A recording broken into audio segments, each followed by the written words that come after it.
Have to forgive me, please. Okay, among others. Also served as a consultant to the River State government on the landmark UNESCO World Book Capital in Port Harcourt. Anwuli is a co-founder of Society for Book and Magazine Editors of Nigeria, SBMED. I'm a proud member of SBMED, please. In 2022, she became the first Africa-based editor to serve as tutor at the prestigious Ako Kane Prize Workshop and editor of the workshop's annual anthology. So please, around a resounding applause as we welcome Ms. Anwuli Ojogwu to today's session. Welcome, welcome, welcome. Thank you so much for joining. My pleasure. My pleasure to be here. Appreciate this. So let's go right into it. So we do not take your time that you have graciously provided us with. Okay, so and that will be so many people want to publish their books, everyone wants to write, everyone is writing and all of that. But then at what stage exactly will or at what stage should a work get to before the author will know it is ready for publishing? Like that question is like I want to try to ask two questions in one now. One will be that how will I know my manuscript is ready for publishing? One. And then the second is what stages should the manuscript get through before it is actually ready for publishing? Okay, so I'm going to answer that in two ways. Sometimes as a writer, it's very hard to know when you've finished, to decide that you have finished. But there are, so when you're doing it, there are two ways that you can achieve this. There are, one is through your I always encourage that when a writer is, producing work, that they do not do it alone. As you're producing work, you cannot be the judge of your own work as well. So I always encourage writers to have like peer communities where they can share, bits of their work and share bits of their work as the work is progressing, because from your peers, you can get a sense of, whether you're getting your characterization right, whether your plot is tight, it's some important things. And even after that is done, because your peer community, oh, she's so cute, sorry for the distraction, and even when you've done that with your peer group, I always advise as well that, you also give it to an editor when you think that the feedback from your peers have helped to shape the story, because you know what the story is about anyway. You know what the beginning, you might know what the beginning, the middle and the end is going to be like. You may not know, but you may arrive at that point where you actually feel, okay, you know what, there's nothing to write anymore. And I feel like this character has come 180 and you have fulfilled the thematic threads that you're trying to weave into the story. Your exposition is fine, your characterization you think is fine. You feel you have a book that fulfills all the elements of producing, of writing, and also the elements of literature. And so the next stage is because you've seen it with your own eyes and your peers have seen it through their own eyes and they've helped to improve it. So before you submit your work for submission, it's always good to go through an editor as well. And I would give you an example. There's a recent a writer that that contacted us and sent us his work through our submission process, and it was a very big book. It was broken into two parts, and when we finally approached him and said, okay, can we have the entire book? Let's just see, where this is going. And, he just said, oh, you know what, that he just gave it to an editor. And the editor advised that he breaks the book into two parts. That's not, he shouldn't do it it's two parts is too big. And that he should do it he should publish one part and then he should do another part. So that's the kind of insight an editor can give you. Can tell you whether the book is, so that is the first part of it. Then the second part of it is the way that you would know whether your book is finished is if you actually begin, if you don't go through a peer process. Even if you do, you begin to submit it to publishers who welcome unsolicited manuscripts. Now that also is the process where you receive a lot of rejections. But those who take the time to give you feedback and to tell you, you know what, I feel like your story is interesting, but I just feel like something is wrong here. It's a very wonderful way of also getting feedback to know whether your story is working. It's unfortunate that all publishing companies will not, spend the time to tell you or whether your work is working or not, but that's another process. Just throw it out in the public and throw it out to publishers around the world and say, here, your submission process, I'm giving it to you. And anyone who thinks that, there's potential in your work will tell you what exactly, they may not give it a whole, review about the entire work in detail, but they would tell you what they think is wrong. So that's another process of, gets to the final point where you feel that your work is complete. You're never ready. And that's the truth. You just have to take advice from your peers, improve it, or take advice from, after you've done that and you begin to submit it, get that advice from, the publishers themselves, who would probably, and if they like it, you make the improvements. And I can give you an example. Cheluchi, forgotten how Onye of this house, the house of what's The name son of the house. the son of the house. In 2016, I actually saw the first draft. Not even the first draft, I had seen the drafts that she had improved through the peer process. And I liked it. It struck me. And I liked it because there were many things that reminded me, I thought was very similar to books I had read. I thought she wrote well. I thought the tone was well. I thought the characterization was fine. And what I just get, but the thing is, what was funny was, I said to her, at that point in time, I didn't have my own publishing company. So I said to her, let me look for someone who I think would be very good to publish this book for you. So I sought for a Nigerian publisher for her, which was successful. Now, the problem, this global acclaim that she's enjoying now, nobody knows, the level of rejections that she got. But, the thing is, Choji is a resilient person. She just kept getting rejections, and it would tell her why, and she would take it back and she would do the feedback and she would improve the text.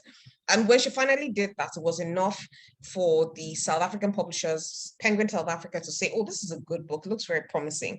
And then the editor takes it and then reshapes it again, in a very fine way. But she had done the work, and it took about, when was that book released? I think 2 years ago.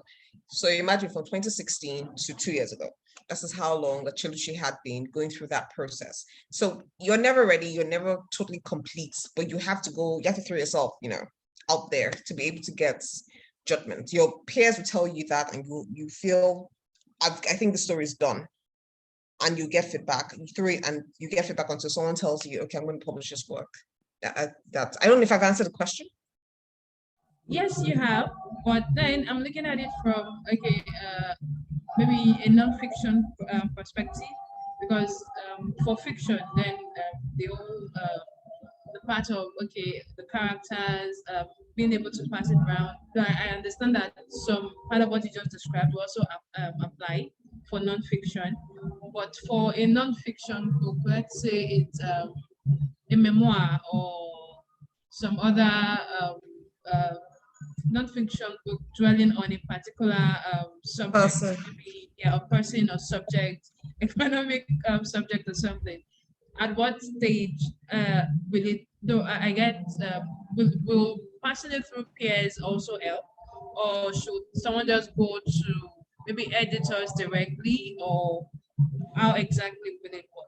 So I will imagine that this nonfiction is the creative type, not the dry economic, nonfiction books. So let's talk creative. I'll stick to the creative part, or even the non-creative part. I think that you will still. So the thing about nonfiction is that even though you borrow the elements, creative nonfiction anyway, even though you borrow the elements of fiction, there's still some facts that have to be true. that has to be true. So whatever way you weave, you create, there's a lot of world building in, creative nonfiction, because they're reading a book and they're telling you he sat on a chair and was smoking a cigarette. Like, you weren't there. Like, how do you know? And I'm not sure at the time when he, you were interviewing him, he told you, so that day I was sitting on a chair and I was smoking. So there's a lot of world building. And so you have to, and number one, even after you've interviewed these people, you still have to share with people to make sure that what you have captured and what you are relating is accurate. So with nonfiction, you can know that you're finished because there's a reason. So who are you? A memoir. A memoir is either captured from, even if if the person is a living being. Let's take Wole Soyinka, for instance. Ake is a memoir. Ishara is a memoir. Ibadan is a memoir. So he's taking bits of his life, like a certain section of his life. So with nonfiction, you always know what part of your life you want to capture, which is easy. But the reason why you have to share, especially with people that you're probably featuring in it, or you are, into the important characters in it, is because you have to make sure that the details that you have presented in the book are right, regardless of the world building. You have to ensure, but you are going to get to a certain point at the end and say, yeah, he died, and that's it. Or grandpa died, and that's it. I guess that's why Wole Soyinka has 3 parts of his youth. It has, of his growing up, Ake, Ishara, and Ibadan, which is remarkable. He could have written it in 1 book, but he decided to break them in three parts.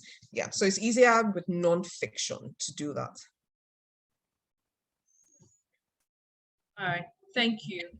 So to follow up on that, we'll be asking about the editing stage now, because from my personal interaction with you, I understand that there was a time you said you do not like reading first drafts of any work, because of course it's headache for any writer. But then for someone that wants to publish, first, how do they determine how what does the editing process look like for them? For someone that probably does not even know about the different types of editing, does not know what type of editor the work needs to go to, how exactly will they now know which editor to even reach out to and all of that?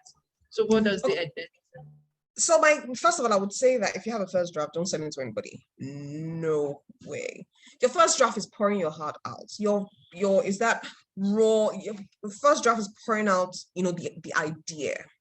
Your first draft is not the work. Which is why it's always advised that once you pop, once you what's his name? I know that Murakami, I don't know why I forget his last name. Murakami. Yes, Haruki Murakami. Yes, Haruki Murakami, Neil Gaiman. I think it's Stephen King. They have a philosophy, and they say, what? The first time you're writing the book, you just put it out there, like just write it, just pour everything you think. Because if you begin to think, oh, this sentence doesn't really sound right, I'll come back to it. You will never, get to the point. That's so they always advise. I not say the first draft is easy. Nobody says it's easy, but the first draft is always, it's always raw. You can tell that this person was just pouring out ideas, and it's visible for the experienced eye. There's no way in the world that he would not know. So your first draft is to say, this is the idea. Then the second draft is begin to critical, and that's why they tell you that between your first draft and the next draft, because there are going to be many drafts. I don't know how many drafts there will be until you get to the final draft. But the first draft, is known as the part where you're supposed to pour the idea and the raw ideas out. And then they tell you to give yourself some time, take it and put it inside, if you print it, put it in your drawer for a while, let it breathe, so that you are not even, it's the same thing with editing. They will tell you, if you're going to copy edit, don't proofread, because you're not going to see the errors because you're too close to the text. So when you give the manuscript space to breathe, what happens is that when you come back to it, maybe in 2 weeks or 3 weeks time, you're likely seeing errors or things like that. It happens to me with all my emails. I realized I left a 2 out or a V. I'm like, oh my God, I thought I typed it. It was in my head. And then and I'm very obsessed about emails. So I go back and I'm like, this email doesn't, I left out a word. The person really thinks I'm crazy, or I don't pay attention to detail. So, at the point when you do that, like even when you finish a book, it's always recommended that you work with a developmental editor regardless. That should be your first point of contact, a developmental editor, because the developmental editor is a big thinker. The developmental editor is looking at the entire scope of the book, like he's looking at all the nooks and crannies. They don't care about your grammar. They don't care about, that's up to the copy editor. She will do that or he will do that. The developmental editor is trying to figure out if what you've done works. And if it doesn't work, how they can make it work structurally, making sure the plot is right, making sure you're characterizing, they're pointing out all the things that are wrong. Are you letting the story, if you're writing a collection of short stories, short story writing has a technique, and it has to be short and sweet. Right from the beginning, there has to be a bang. It has to be interesting. We cannot wait, when you're building trees and putting roads and, no, we can't wait for that. So your editor will tell you there's something wrong. There's something wrong with the story. You're waiting too late to put any interest in the story. You have to do something. So it's always, I would always recommend, and this is my own recommendation, that every person works with a developmental editor first, because they are big thinkers. They are big thinking editors. And then the copy editors are the ones who begin to read line by line to make sure, okay, your grammar is right. And maybe you see things that, maybe and sort of tidy up the work that developmental editor has done. But by the developmental editing stage, you should have fixed all the big picture problems. And then by the copy editing, they're just fixing grammar, fixing punctuations, fixing incomplete sentences, finishing all those little things. But your first point of contact should be developmental editor, the big thinking editors. They're the ones who think, they see everything, first. And then most of them, to be very honest, they don't care about your grammar. They don't give a damn about that. Just want to make sure that the book works, and that's the way it is. So when you do a first book, don't submit your first draft.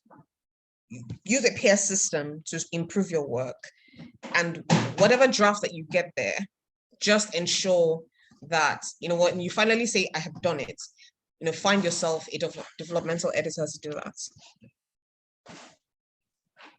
Thank you so much, Anwuli. So just to quickly recap, after you have your draft, one, do not submit your first draft of your writing. That's very important. You need to self-edit yourself, and then go through your peer review and all of that, and then rewrite, build on it.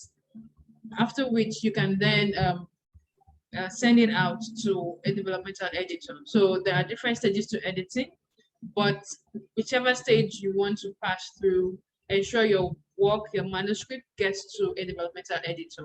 Very important. So just to quickly recap. So linking from that, let's go into the publishing aspect of it now, because all of these are more like preparation before, like they are still part of the publishing process, but they are not like the core one now.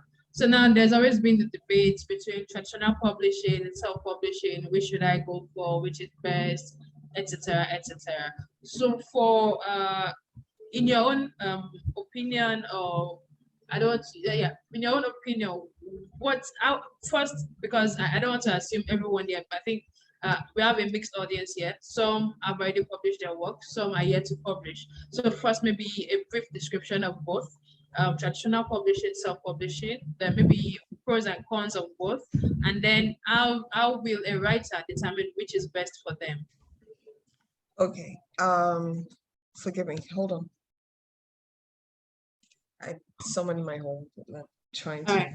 Okay.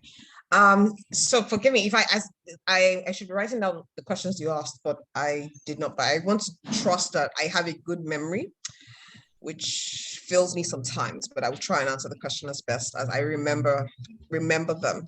So traditional and self-publishing are clearly two different publishing methods. So with traditional publishing, you have someone who will invest in your work. They would buy the copyright of your book for a tenor.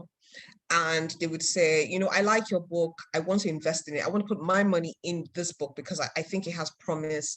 And I'm going to buy, I'm going to buy the rights to this book for so and so amount. I'm giving, I'm going to sell it, and this is the advance I'm going to give to you for a certain number of years.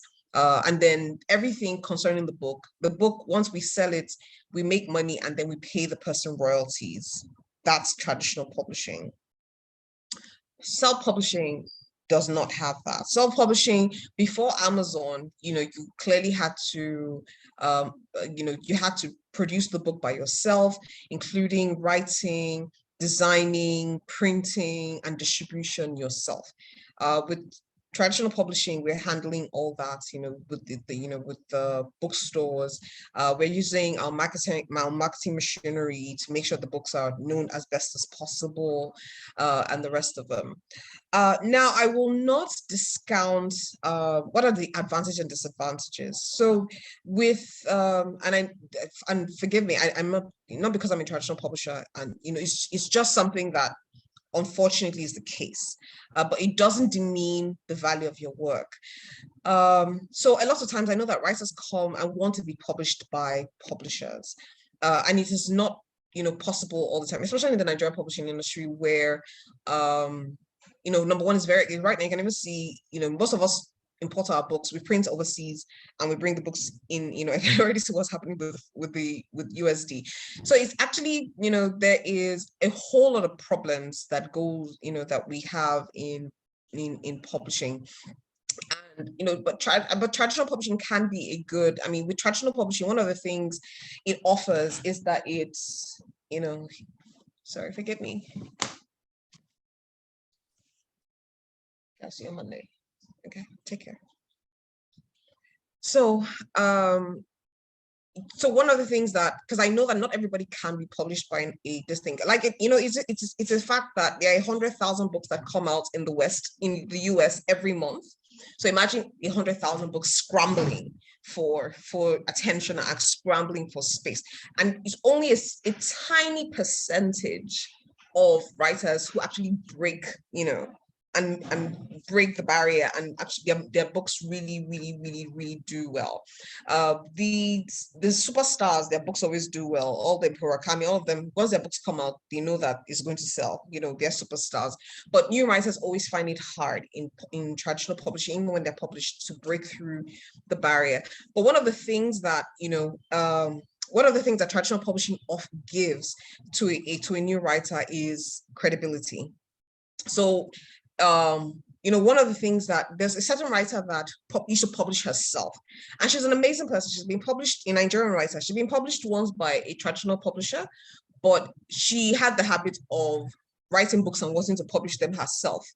And so, she had a conversation, and I said, you're a very talented writer, but you're very impatient, and you want to do all these things by yourself. Anyone looking at you will think, oh, nobody's interested in publishing your work. Why don't you try and get agents so that they will represent you, and your work can be published by traditional publishers, and also just puts you in another, in a more another light, let me put it that way. Unfortunately, she found agents who told her the same thing that I told her, that she should stop publishing herself. Unfortunately, self-publishing gets a bad rap. And I'm sure that there are people who are very committed to the work, that put their work out there and even succeed and sell their books. But we find, and this is my observation, that a lot of people who do self-publishing I have worked with are very impatient. They really think that a book should come out in 3 months. I don't want to invest the time to build the work. So they want to quickly, and they always have an idea that, you don't understand what it is they're trying to accomplish. And it's very frustrating. And especially, and I've experienced this, I don't say this in a condescending way. I have experienced this with writers that I have converted from self-publishing to traditional publishing. You can tell that there's a struggle to understand that things will take time, and it's a process that you're going to go through. So one of the things that you find, and I'm very sure that they are, like I said, they are very committed writers who find that because they have to struggle for the attention to get their work, get their work the attention it needs, decide that they're going to self-publish themselves. And they do it, and they do a very good job. But I find that many people who self-publish don't invest in, they put out first drafts. They don't edit very well. They design it the way they want to design it, and they put it out there, and they say it's a book. And so basically that's, in a way, one of the downsides of self-publishing. But I think that many that self-publishing has, especially with Amazon has created a very credible way. Now you can say that you're published by Amazon, and that's fantastic, because Amazon has created a platform to do what do you call it, Kindle, and to do print on demand. So you don't, they've even removed the production cost, from you. So that's, so you have a lot of people who are self-publishing. You would never know they're self-published because it's done so well. The presentation is done so well. And they're going through the publishing process, the editing process by themselves, getting advice, producing books, and putting up on Kindle. So the only difference, like I said, is, that traditional publishing sort of gives you credibility as a writer, tells you, and then also exposes you to a world of publishers, gives you the opportunity for your book to be sold to other people around the world. So I can take your book, and if it has potential, I can sell it in French, Chinese, Italian, everything. So it sort of puts you in that network, and it puts you out there. Self-publishing, unfortunately, is limited. Your abilities are limited, and your network is limited as best as possible, unless a traditional publishing person sees your work and like, why are you self-publishing? Let me republish, which is the case with My Sister the Serial Killer, as a matter of fact. My Sister the Serial Killer was called something else, and she published it on Okada Books. She put it there. The other thing was called Water is Something Stronger Than Something. That's what it was called. Before somebody, her agent saw it and said, why is this book here? This is good work. Like, why? And that was, her very first book. Like, why is this book here? This is a very good book. Let's call it something else. That's how the name My Sister the Serial Killer came about. And at the time, before we bought the rights to My Sister the Serial Killer, it wasn't making any sensation at all. It wasn't rocking any boats.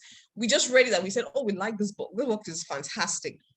Because we're the second person who purchased it after the US. So we're my publishing company was the second company that published it, that bought the rights. After we bought the rights, we started hearing, China is buying it, this one is buying it, that one and then we said, when it entered into awards, it was just, I'm like, this book is fun, but we didn't know it was going to make any, but that is the case with sometimes when you have a self-published book that someone identifies that it's an amazing, amazingly written book as well, and you can take off from there, like My Sister the Serial Killer. I hope I've answered the question right. I talk very fast. Yes, you have. Yes, you have, because from you explained what both is, and then you've also given the pros and cons of both. So I guess the choice of which to go with would then lie with the individual author, really.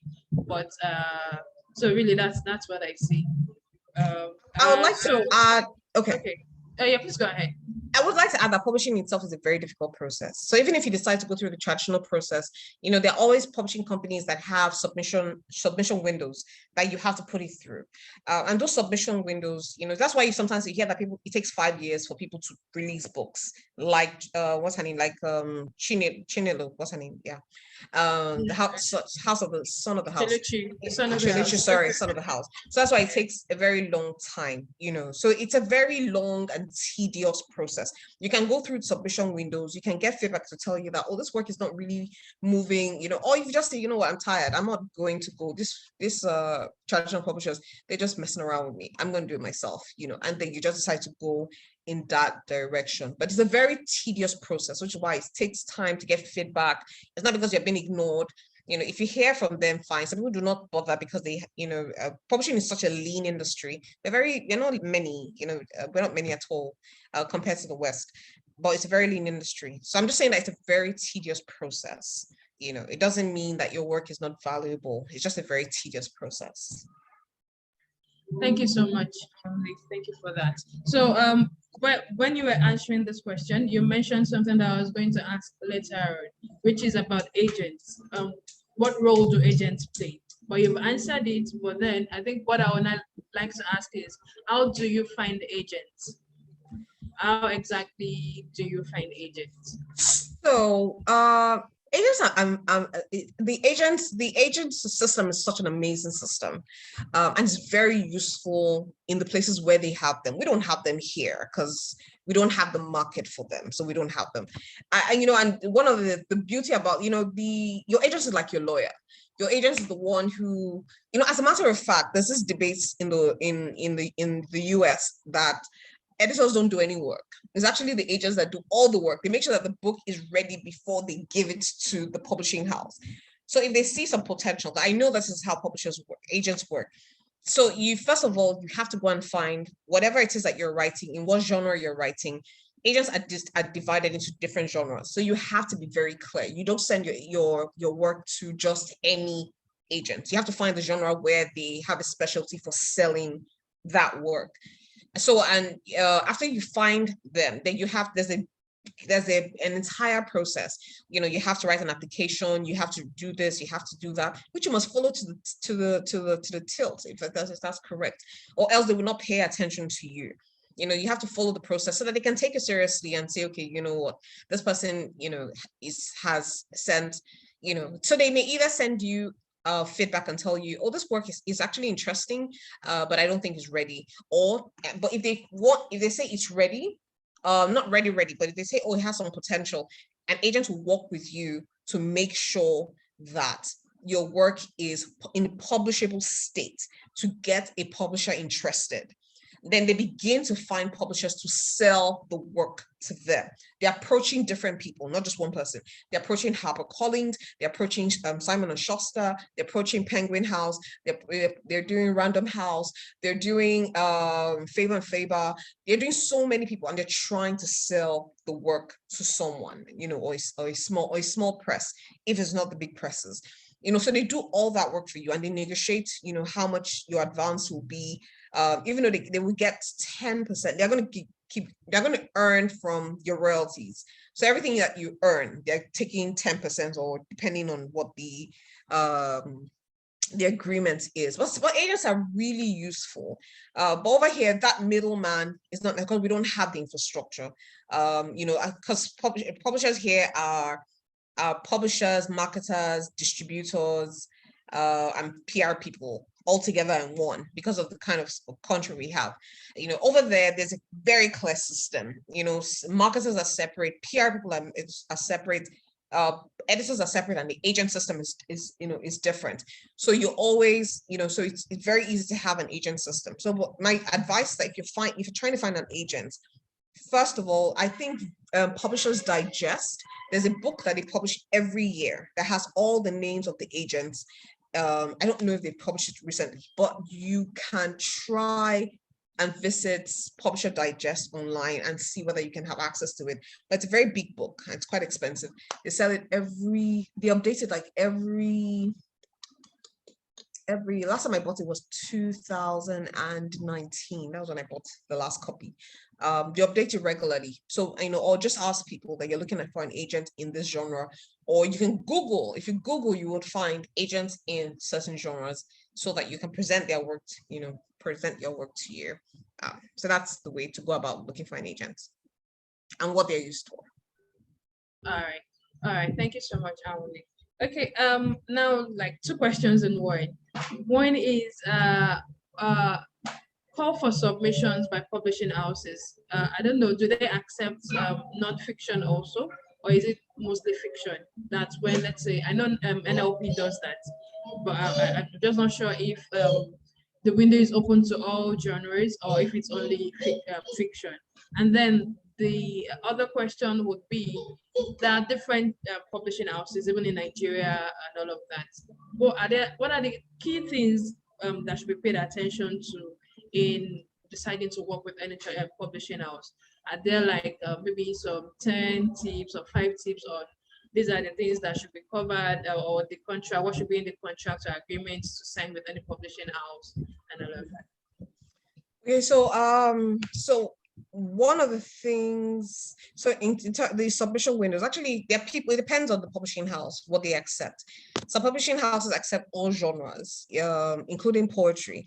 Poetry has always been contentious, and that is because not even here, but all over the world, publishing poetry doesn't sell. There's not a market. I mean, it's a very romantic genre, so most of the time you find that poetry is published with grants, so cultural institutions overseas recognize the importance of poetry. That's why you would have US poet laureates, in the US, because they understand and those sort of things in important places.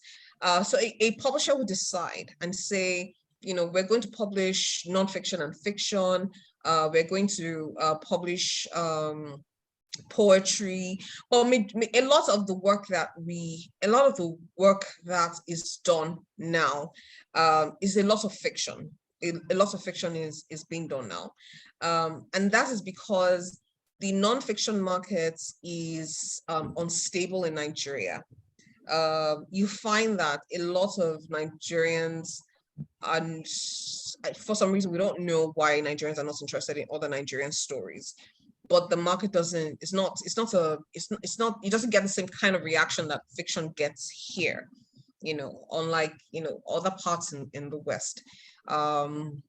So the submission windows depend on the publisher. You can always go on their website and you find what it is that they accept, and then you can send it to them. And that's a good way to go. I also always advise that if they have submission guidelines, please follow them. Because by following the submission guidelines is actually, if you don't follow, and because so many people submit work, your work your work can be pushed aside because you didn't follow, you didn't provide the information that they needed to quickly just go through it quickly and make a decision. So if you don't provide that, you can actually just be pushed to the side. Whether here or internationally, please always follow submission guidelines. So what should you look at when you are working with a publisher who has accepted to publish you traditionally? I would say that number one, the key thing is the contracts. The contract is always the bone of contention. So a lot of times, because of the cost of producing a book and the rest, publishers already have determined how much it is they're going to sell the book. So they already know what price it is. But there's some standard things that are in the contracts that, in case a writer sees it and things that they're being taken advantage of. So, because the writer may think, oh, my book is going to sell incredible amounts of money, so I deserve, my royalties has to be like 20, 25% or 50%. It's not the case. Usually, they would offer you 10%, which is standard around the world. If you want to, what you can do is you can take and look for what, and make sure that the offerings are standard around the world. So your royalties as a new author would likely be 10%, but there'll always be room to tell you that if after they've sold a certain amount, maybe 5,000 copies, then they would increase your royalties to 12%. And that's because of all the cost that goes into production, distribution, marketing. Everything has to be taken into consideration, which is why the royalty is not so great. I can tell you for a fact that the highest royalty that Chimamanda receives is 15%, and she's the only person that I know receives 15%. Yes, even with her publishers. So then, and so there's other places where you should look at, which are your subsidiary rights. Your subsidiary rights are those other sub rights that give the publisher permission to exploit film rights, audiobook rights, theater rights. What other kind of rights can you have under?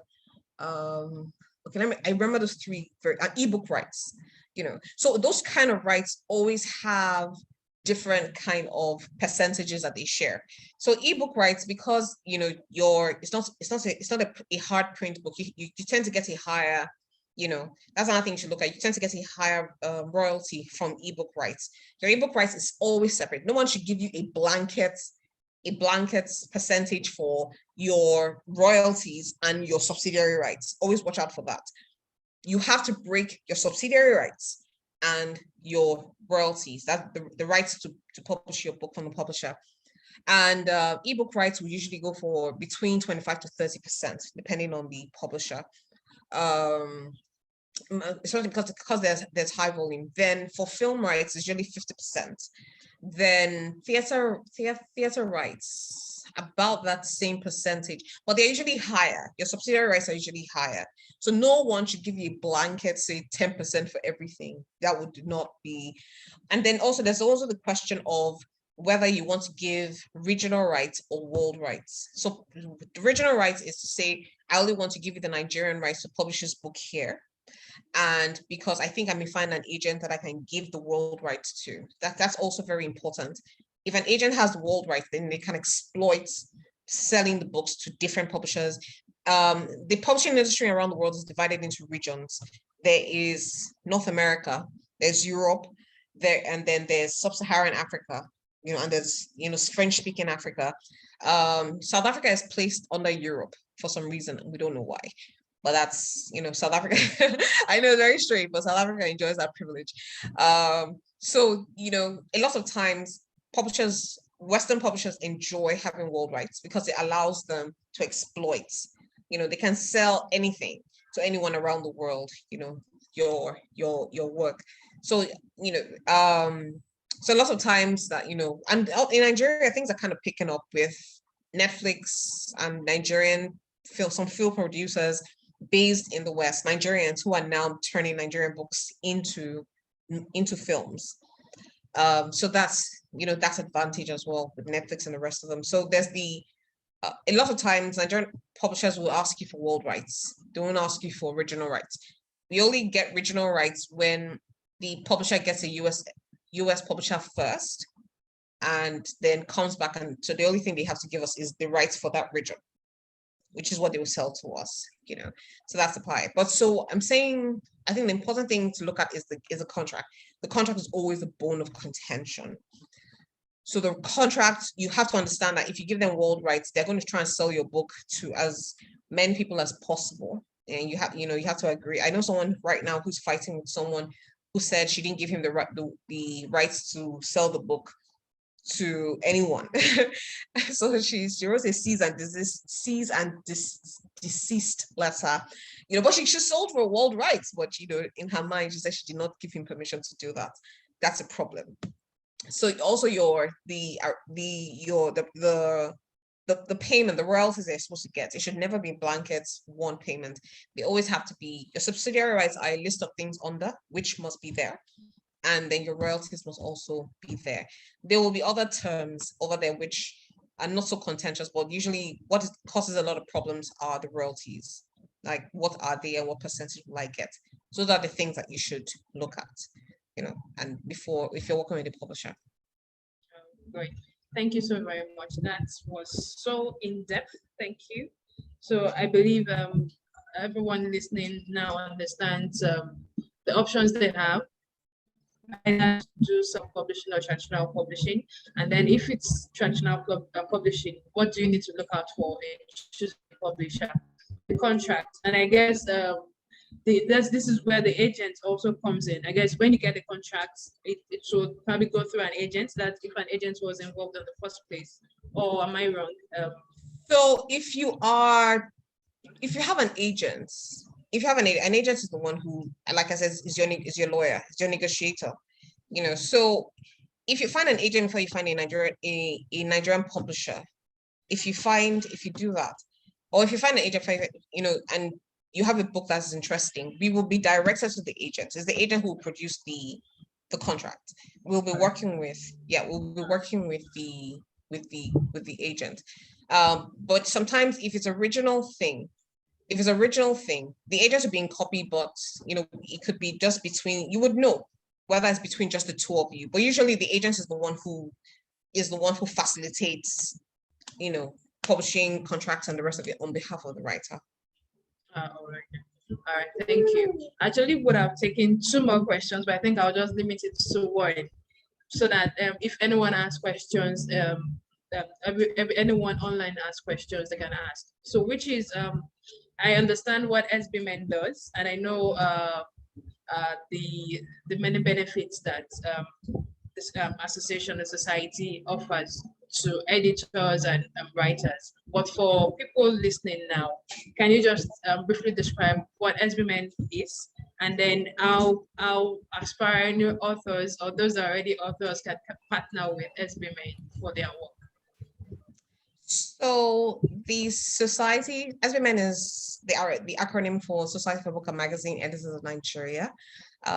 Just a little background about our existence. We started out in 2018, and our goal, and the reason why we started out was because we realized that there were associations for journalists, and the NPA was really more controlled by educational publishers and editors, and there really wasn't a lot of representation for book and magazine editors who and I mean, and if you look at the entire industry, there's so many people editing books and magazines, yes, we didn't have any representation. So that was sort of the inspiration for me and my co-founder to start the organization. So one of the things we wanted to do, also one of the things we also recognized as well, is that there are a lot of people who are transiting into editing as well, even if they're not writers or want to just learn editing for writing purposes. And we thought that it would be good for them to have a platform to be able to come and learn, these things through a proper structured, channel, rather than myself and my co-founder who had to learn it ourselves, through the process in how many years we were self-taught. So it was one of the reasons why we did that. So basically we represent editors who are in magazine and in magazine and books. But we also, we don't try to limit ourselves there. We also try to anyone who is invested in the written word or in content. So content developers, people in broadcasting, people in legal. You find out all these departments, they have editorial departments, but they definitely have their own language and their own systems.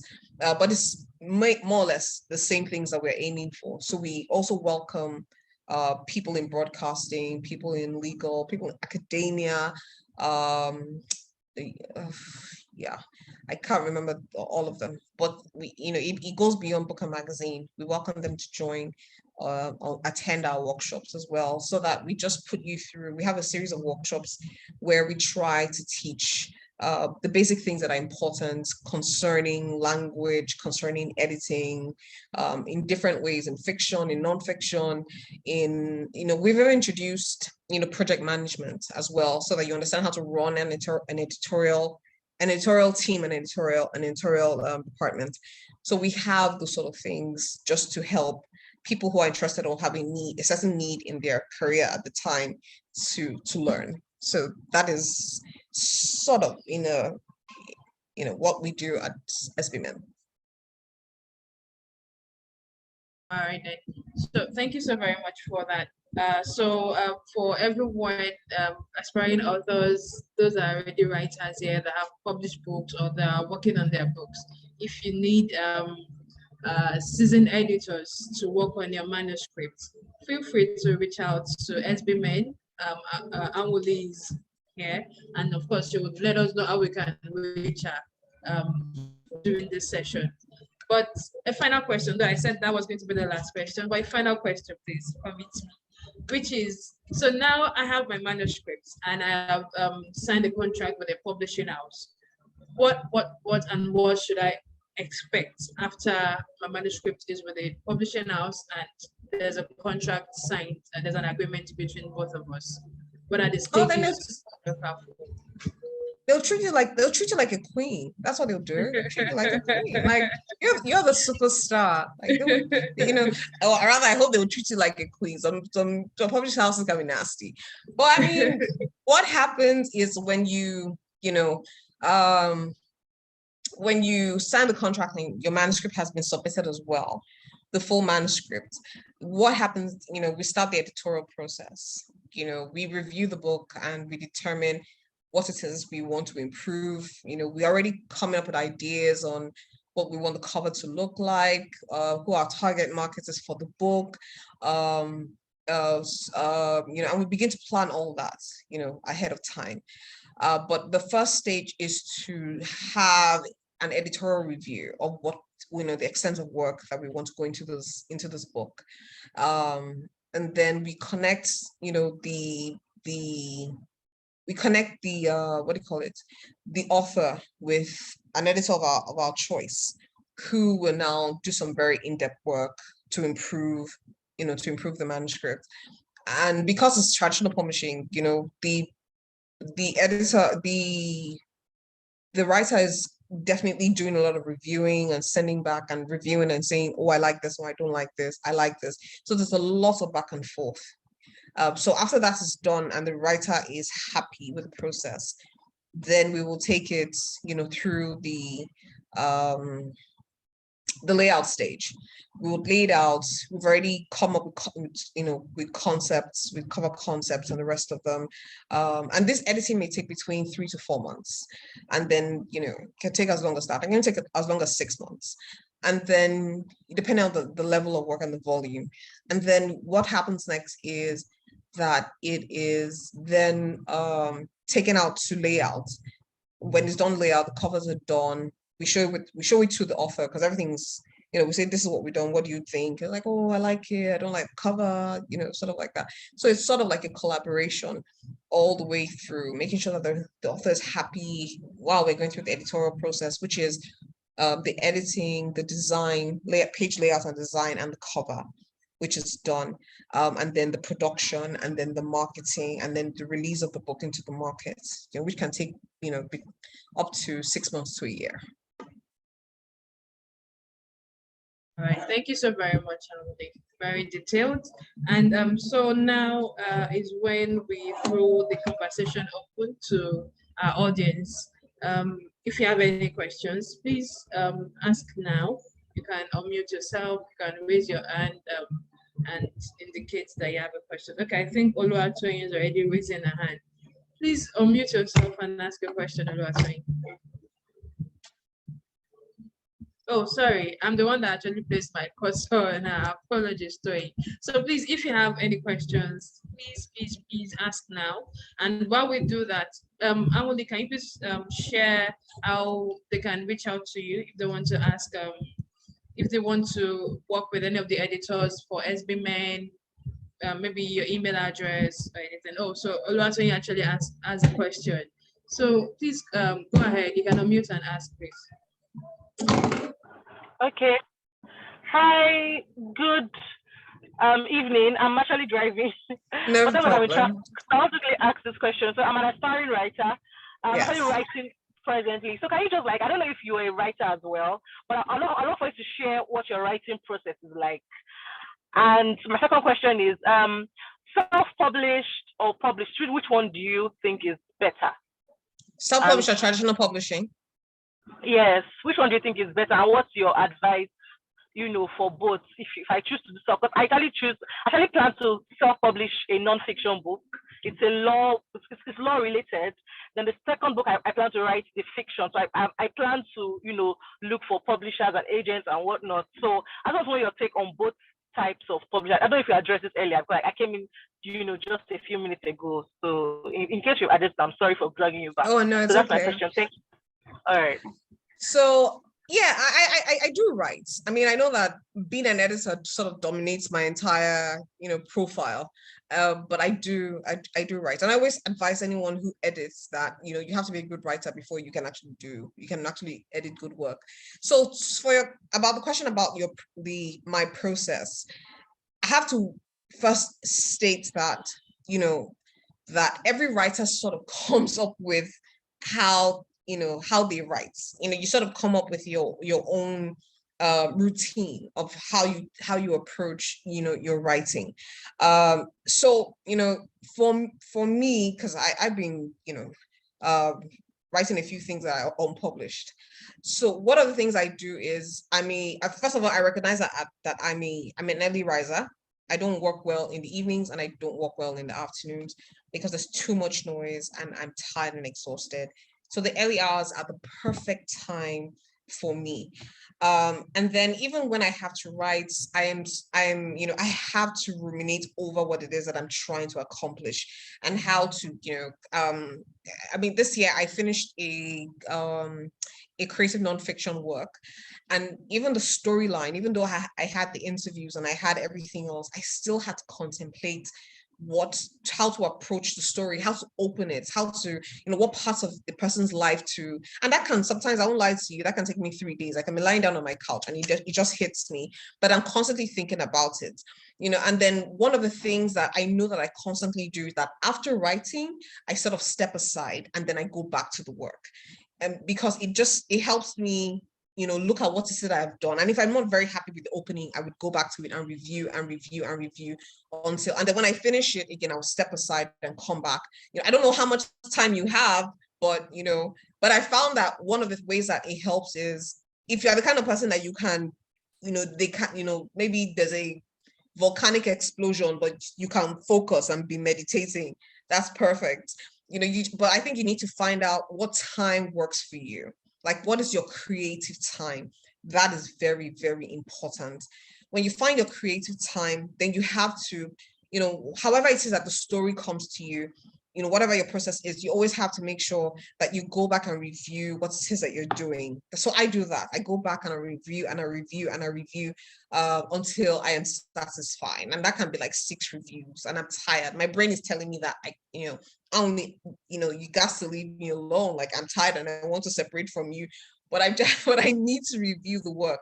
But I think your routine will happen when you begin, but I think the most important thing is to find your creative time, that time when, and always revise, always revise, always revise. And don't send out first drafts, please, of anything that you're working on. Don't send out first drafts. Sorry, when you say always review, but like, when does it now stop? Because I'm a perfectionist, so I find that I've been reviewing a lot, and it kind of slows me down because I try to make it perfect before I move to the next chapter. So how do you like draw the line so that you don't waste too much time? Then do you have an ideal timeline for writing fiction or non-fiction? Do you think it's okay to have a timeline, or can just flow? No, you should go with your flow. Some people write novels in 2 months, in 1 month. Some people write it longer. In the beginning, before you joined, one of the things I advised was to get a peer community. They are very good at helping to give feedback, but in order not to get stuck in the revision stage, I always say that your first draft, you just pour out your heart. Don't care whether or not your sentences are correct, your grammar is correct, the idea is fine. Don't care about it, just write it. Don't revise it, just write it. When you see that you have stopped at Toyin went into the toilet and you go to bed, come back the next day and say, and then he came out the next day, whether or not, you were supposed to know whether he came out of the toilet, just keep writing until you get to a point where you say, this story is done. And then it's the second draft you begin to wonder, why did Tony go into the toilet, by the way? Like, why is he here? Like, this is not necessary. It has nothing to do with the plot. And then you begin to revise. So there's no timeline to writing fiction or nonfiction. You should just let yourself go with your creative flow. If you are, in order not to get lost in the revision stage, your first draft should just be your heartfelt pouring out of anything. Don't care about what is happening, whether it's wrong, nothing. It is your second draft. But as you're revising, because you already know where your story, what the theme of your story is.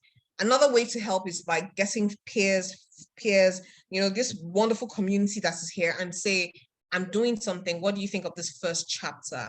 What do you think of the second chapter? What do you think of this third chapter? And so that they can help you and give you the support you need till you get to the end of the first draft or the second draft that you're building. That's the only way I think it can work. Traditional publishing and self-publishing. So I mentioned here that traditional publishing is great. If you can go through the traditional window, that's fantastic. But if you self-publishing and traditional publishing can be hard, so sometimes you will not find the publisher that you deserve. Self-publishing, so long as you do the right things, it's I know that it gets a lot of flack, but if you do it the right way and you put it out there, you can get some attention. So it depends. Some people go self-publishing when they find they can't find a publisher. to publish their work, but they do it the right way. So it just depends. If you put it through traditional window, which can take some time, a long time. But if you want to go self-publishing, you can do it the right way, put it out there and get attention as well. Just depends on your circumstances. I wouldn't say the quality of work, I'll just say maybe the circumstances at the moment. You can choose one. I hope I've helped answer your question. Yes, thank you very much. Thank you very much, Anwuli. Thank you. My pleasure. All right, any other question? Okay, so Grace already says she would reach out afterwards. I think she's caught up with other things. I don't know if OCCA has any question. If you do, you can unmute and ask, or just drop a comment with your question. So, and a number of persons complained of network challenge. So that's why, yeah. So I think that's why they keep coming off and on, off and on. So, but see, you have a question. Please go ahead. I think you're muted yourself now. No, not just a question, just a contribution. Sorry. Just to say thank you. Like, it has been really helpful. I've been taking notes all through the process. My first work was self-published. Second work, I'd like to go the publishing route, or at least look at what was out there. But this has really been helpful in terms of helping us to just understand the process and know what to do. Especially when you say things like, oh, don't send your first draft out there. So for me, where I'm sitting, it's like, okay, that means you probably have to hire an editor. And what you'll be sending out will be like your edited manuscript. And even though that's like an investment, because you're like, oh, if I don't plan to self-publish per se, why am I editing the first draft? But it just shows that it's an investment so that your work is even worth looking at. And it's just really been helpful. Thank you. And my pleasure. Thank you. But I must say that, please don't send your first draft to an editor. Please. Pity the editor too, please. Don't send your first draft to an editor. Because your story is still, that's why I keep saying that your first draft is where you pour your heart, you pour your heart out. It's the concept of the story that you have put in your first draft. That is the concept. Your story, your second draft that you begin to chip and remove and chip. It is your self-revision. You begin to chip and remove and chip and remove and begin to ask yourself, that's where you begin to thoroughly ask yourself, does this character work? Who is the main character? Does this person come full circle at the end? Because if you have a round character, as with stories, your round character should not be the same at the end of the story. So it's your character, your main character, your protagonist. Is the person any different at the end of the story? And my story is my narrative arc. Does it work the way that it is flowing? Even my supporting characters, what's their role? What are they doing in the story set? Like, what are they doing here? So there are all these things that you have to begin to ask yourself in the second draft. After you poured your heart out in the first one, in the second one, you begin to ask yourself whether the things that you have put there work. I recently read a manuscript where, so the guy, it's supposed to, and when I spoke to him, he told me, oh, my life will change when I read this book, and that he's worked with an editor, his editor thinks that it's fantastic, that he really thinks is really going to change the game with this story. And I said, okay, let me, and I know him, he's an acquaintance, and I said, okay, no problem, let me see it, let me see it. And so when he sent it to me, I could see problems right from the beginning. He's talking about a guy who is mentally unstable, and then whose wife is jealous of him, and she gets his attention, she mistakenly burns down the house, and then all of a sudden we don't see the wife again until then all of a sudden after the house burns, for some reason he goes to his parents' house and he kills his parents, and then for some reason they put him in jail, and there's this long scene about him being in jail and this long conversation about him and his lawyers and the police that are so unnecessary. So even your dialogue, and I always tell people that your dialogue has a goal. Your dialogue is not to be doing chit chat. Your dialogue is to move your scene. So it has to be very strategic. You don't put dialogue for dialogue's sake. Dialogue has to be very strategic. It has a purpose for being there. It has to either give us an idea of what is going to happen in the next scene, or is sort of giving us background about what is happening. So you just have all these things. And then I don't see his wife again until he's in the court, which is like in chapter, and everything. And then and even in the two last chapters, he introduces new characters, and I'm like, this is supposed to be the story that's supposed to be game changing. But but I was, he's an acquaintance, and I wrote to him and I told him that there are so many problems with the story. It is clear that it is a first draft. You haven't worked on it at all. So please, when you write a first draft, that's the story from the heart.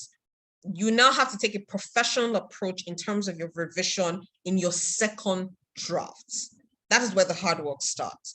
That is where I would say, if you have a peer community, one friend who's willing to read something for you, then, or you get a professional reader who can give you, who can actually help you and give you feedback, then that's fantastic. But please don't, pity the editor, please. Don't send your first draft.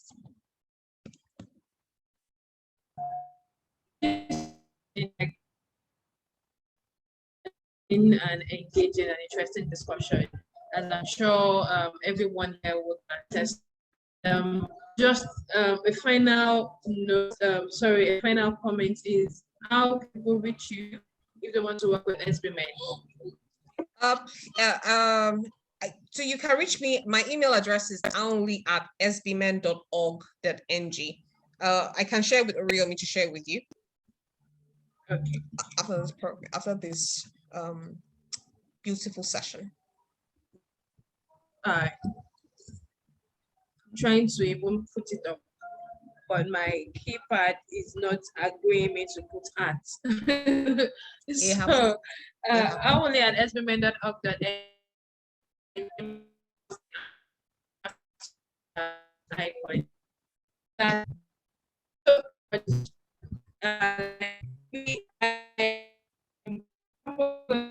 Madam wants to show herself. It's okay now. Okay, so thank you so much, Anwuli. For everyone here, Osisiye, Grace, Oluwatoyin, and every other person that joined and left, I'm sure you now have a more clear picture of what it is to publish your book. So either you've published before, either you're just publishing for the first time. You've gained clarity from this session, which is what we actually set out to achieve. So I think, yes. So thank you so much, Oluwatoyin, for that feedback, and to see Thank you. you. And Anwuli, like all the thanks to you. If I get that grammar, thank you so much for your time. My pleasure. We appreciate it. And of course, for everyone here, the recording, I will share access to the recording maybe by Monday or tomorrow. I will share access to the recording, so you can always just replay, and for especially those that joined in, so you can replay and catch anything that you missed. And you can always send an email to us at StartCulture too, in case you're trying to reach Anwuli or something. So you can always send us an email also. So thank you once again, Anwuli. It was a pleasure hosting you. And everyone. Thank you. Thank you everyone for thank you for advisement. I wish you amazing success in your writing careers. I hope you guys produce a remarkable work, no matter how long it takes. Thank you, everyone. Thank you for coming. Bye. Bye. Bye.